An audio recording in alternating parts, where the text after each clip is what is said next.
And that was up, everybody. Laura Wolfen. Holy crap, that is a bit. Let me adjust this. It's almost up to red. Anyways,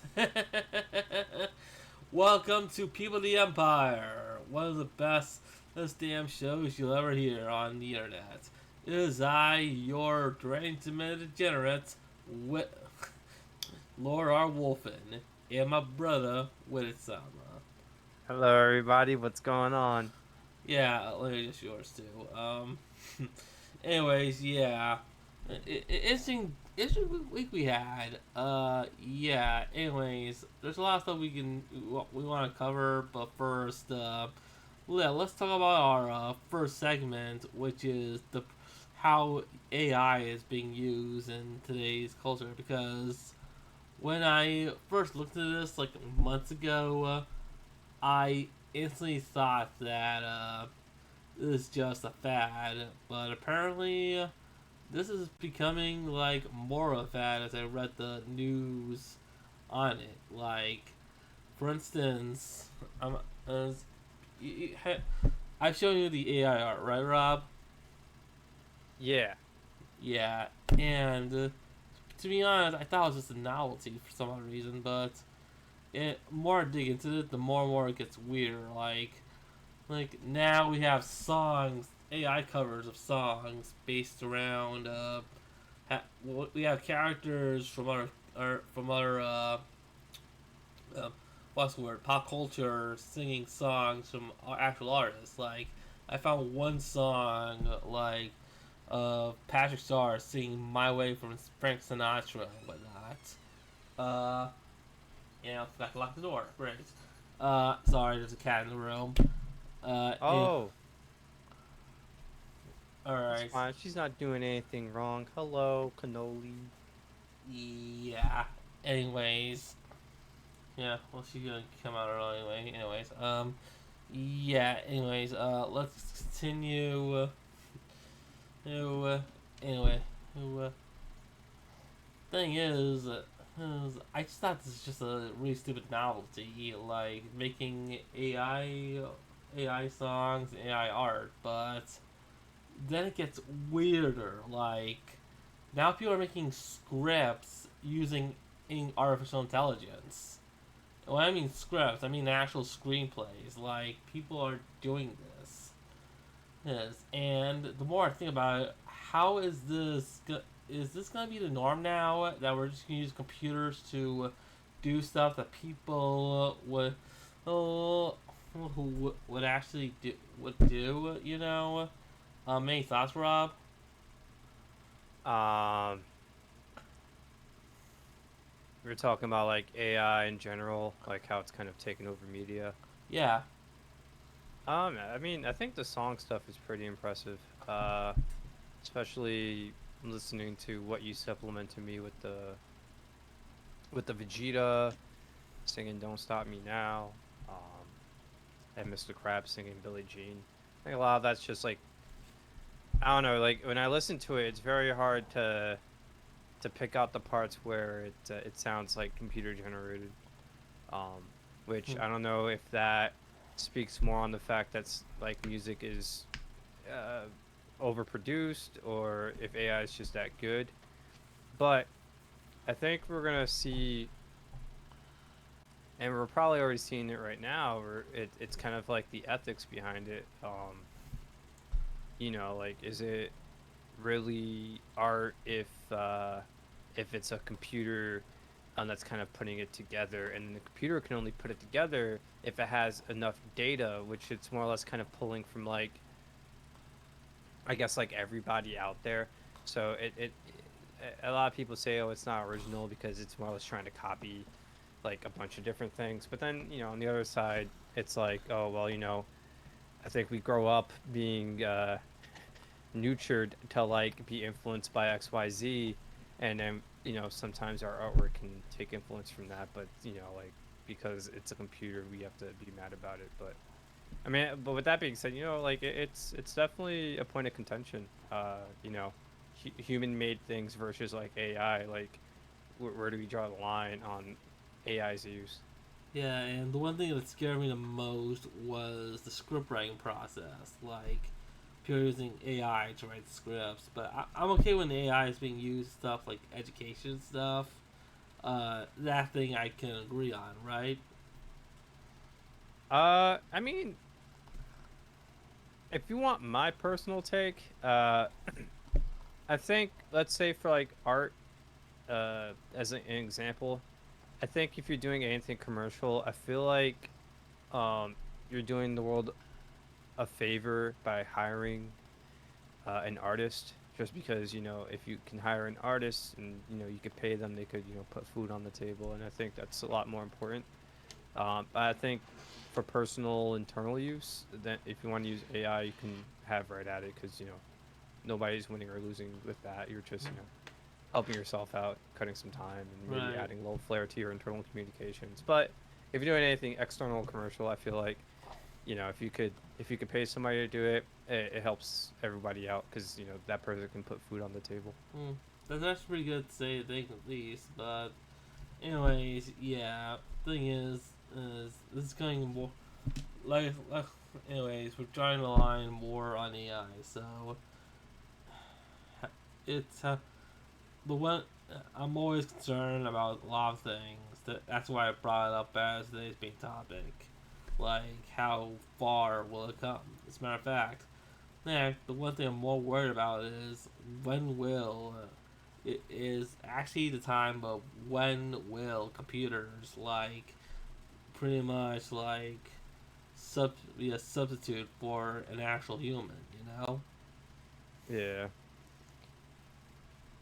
Anyways, yeah, we are about 7 minutes, well, close to 7 minutes. Well, okay, now it's 7 minutes. Anyways, yeah, we're 7 minutes in. News that segment. Sure. All right, so yeah, there are two biggest pieces of news. One of them we're not gonna talk about because it's politics and whatnot.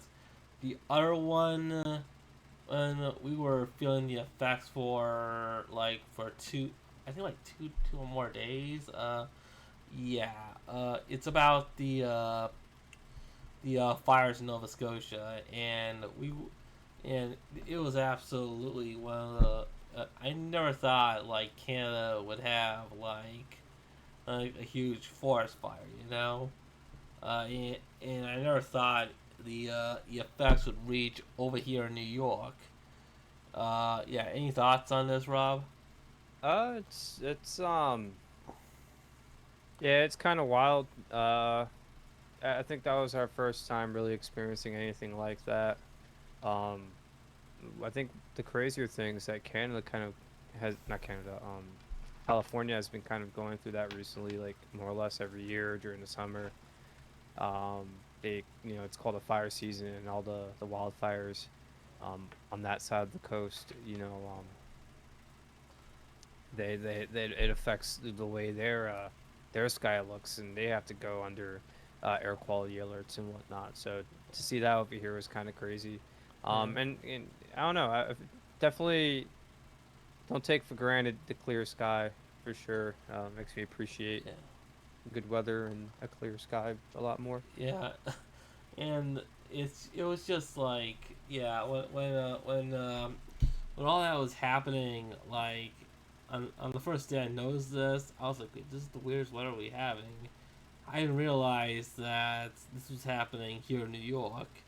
And the next day, when it happened again, and it literally got worse. That our mom actually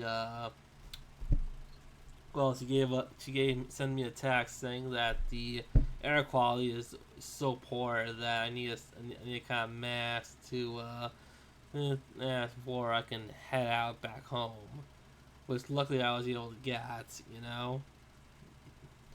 Anyways, also during the whole entire thing, I actually saw a mother explaining a child about how a lot of this is happening during my trek to the subway, you know. Uh, and yeah, this is just one of those hectic ways. Like it affected a lot. I'm actually surprised. You know, what do you think? Um, yeah, I don't know. Yeah, well, anyways, I hope the people of Nova Scotia can at least recover from this. At least like over 18,000 people had to be evacuated.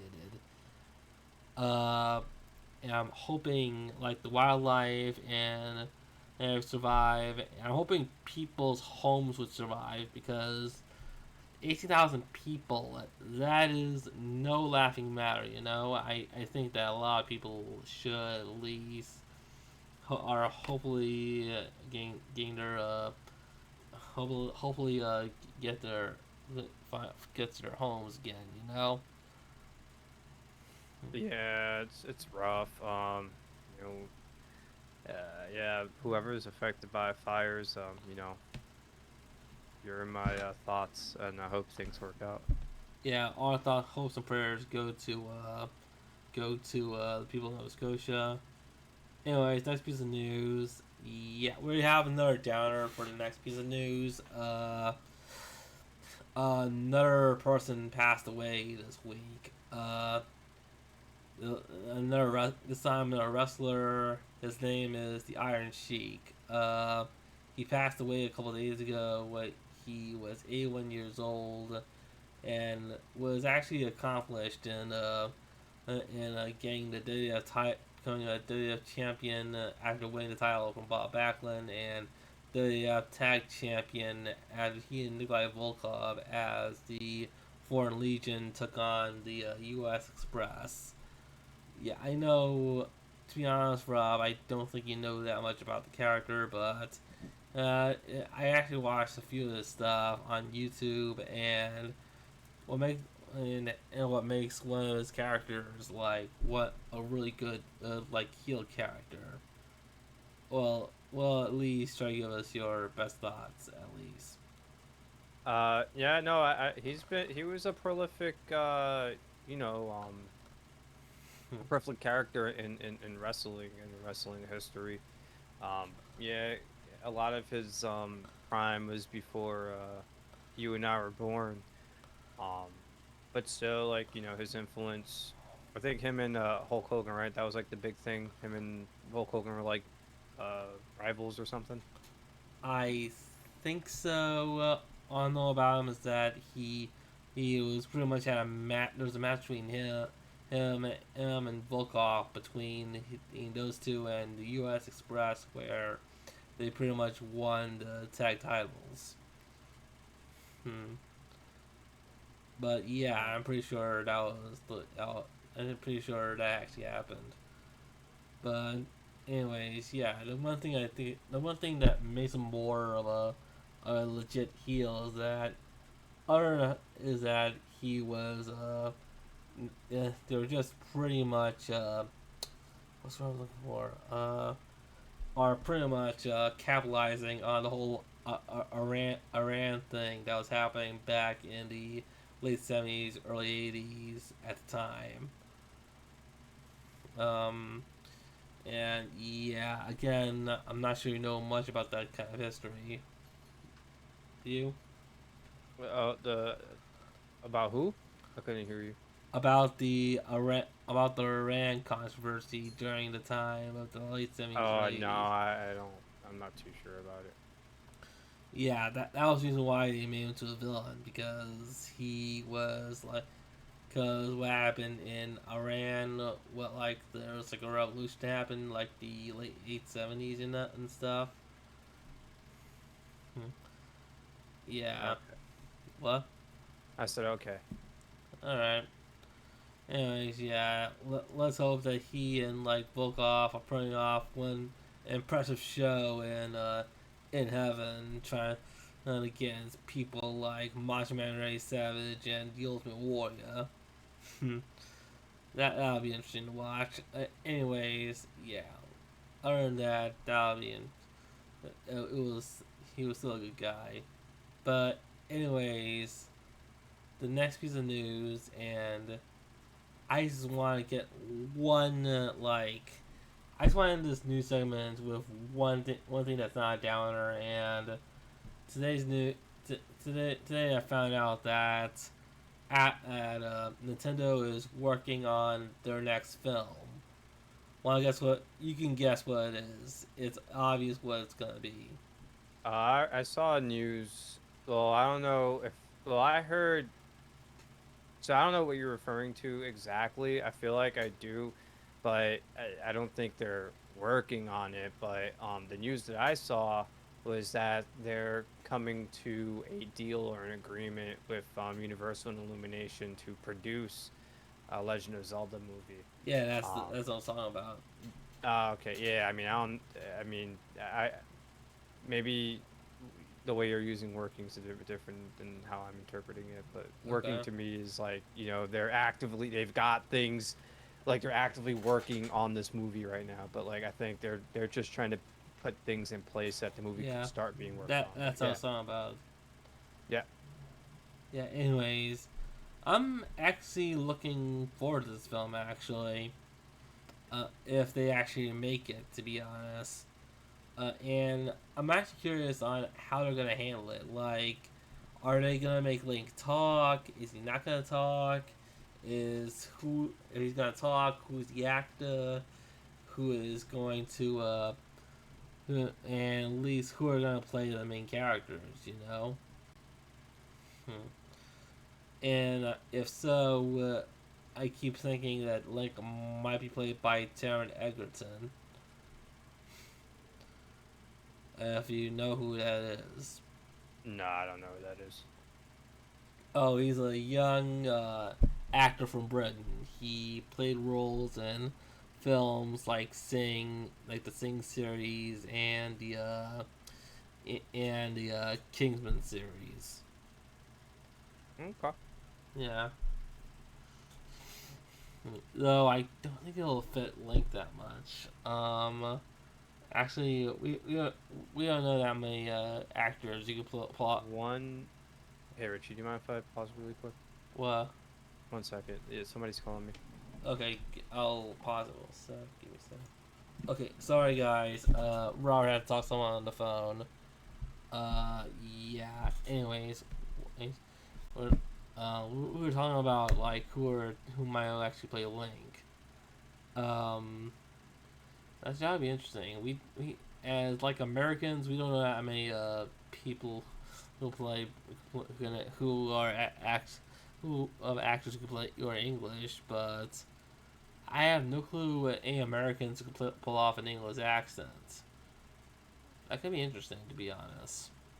I feel like they don't need to. They don't even need to like pull off an accent. I feel like they could make it American. They don't have to. Just have to be Yeah. Yeah, well, I'm pretty sure they're gonna do that, so. Anyways, no, to be fair, I was gonna end with this piece of news, this next piece of news, but I still want to end on a downer, you know? Yeah.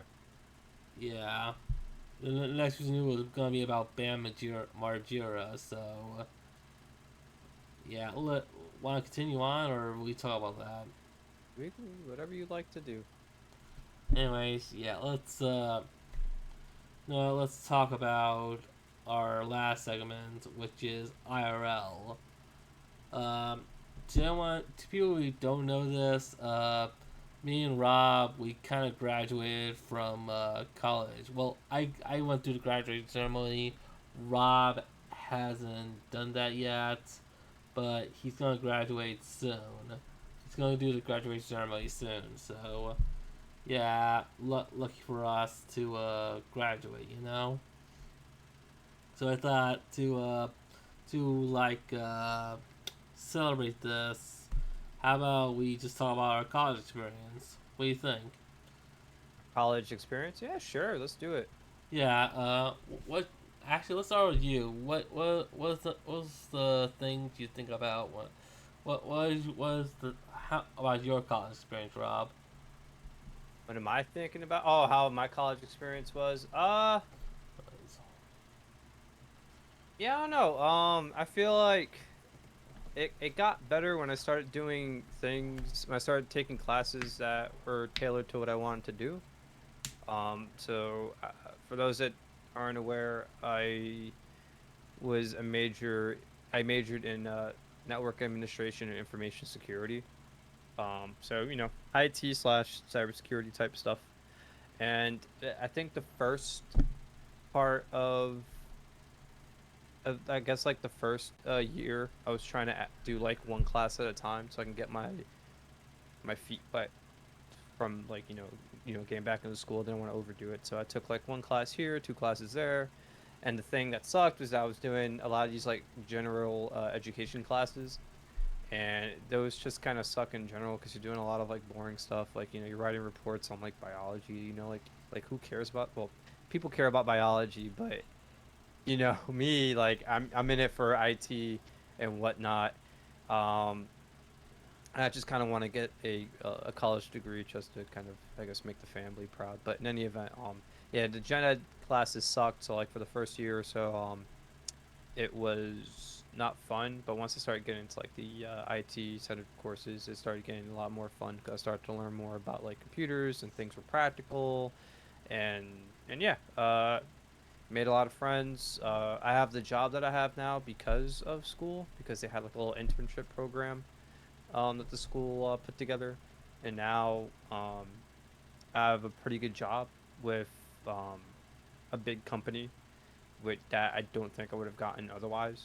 And yeah, I'm glad it's been fun. A lot of lost sleep doing schoolwork and having to work as well, but it was worth it. I'm in a really good position right now. Okay. Well, my college experience, yeah. For the first like 2 semesters, uh, I was part of a group for meant for people who are have disabilities and whatnot.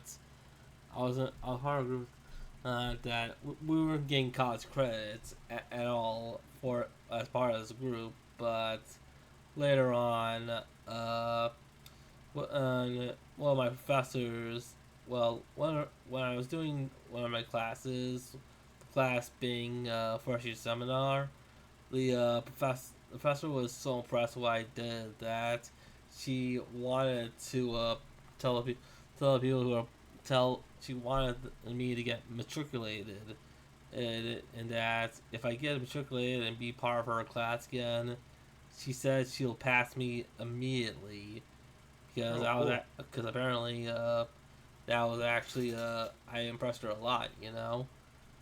It was actually kind of fun to be honest, doing stuff that I kind of like, but like Robert said, there's a lot of stuff that I kind of like doing in college. But there's also stuff that I'm not really much of a fan of. But it was so much fun. Keep in mind that my major is in liberal arts, but the it's actually kind of. But when I did some classes, it was fun doing them. Like when I was part of I did introduction to film. It was kind of fun doing that sort of thing. Oh well, Yeah. like hmm. Not only that, I was also doing other stuff too, like introduction to game design and introduction to the digital design and whatnot to get my do because I want to do YouTube videos and keep in mind when I'm doing these videos, these podcasts, these are the most these are like the most shoestring bare bones things I'm doing so far. That's all I can say about how these podcasts are made. Anyways, yeah, everything was really good. I actually, on my last, during my last semester, I thought I'd never pass one class, and it was difficult trying to get through it. None of that. At my final exam, I was like, "Oh my god, how am I supposed to do this? How am I supposed to do this?" Because my memory is, I not since my memory is either good or very poor, uh, it during that entire like final exam was the latter because I'm trying to remember like lithograph. Is this lithograph or is this high? Is this the lithosphere or is this the hydrosphere? I'm like, okay, I know what those are, but anyways, was I was at I did the best I could, and luckily enough, the best I could got me to pass the class with a B average, you know. And luckily, everything just went through okay, you know.